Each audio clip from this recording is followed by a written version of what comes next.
Moukeba. Moukeba, mais je vous appelle, non? Moukeba. Mais ne zo bengot. Yo zo benga ngani. Yo za distrait. Même ce qu'on sani, même ce qu'on a na makabamboka. Oui, excuse-moi, n'a pas kicker. Kutu ya robeta kicker ezate Moukeba yo kali solo.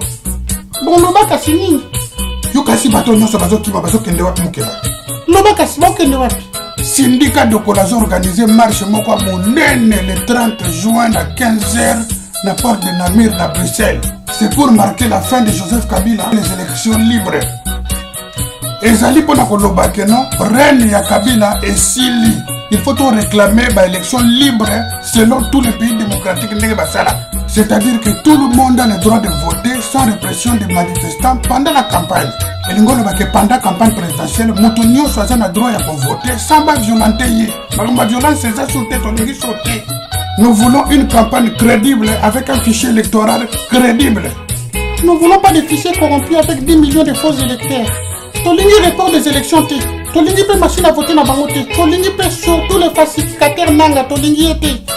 Et bien évidemment, nous ne voulons pas de leur patron Kabila à la campagne. Nous ne voulons pas. Nous ne Toboyi. Mais ce qu'on peut expliquer, il ne faut pas faire ni pour pas que les marchands. Pour nous, à Bruxelles, c'est très simple.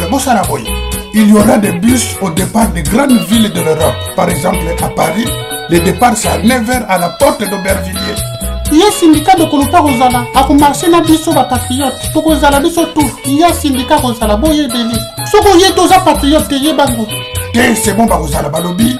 Samedi 30 juin à 15h la porte de Namir à Bruxelles. Marche et Zali, les Congolais debout, Congolais toujours debout.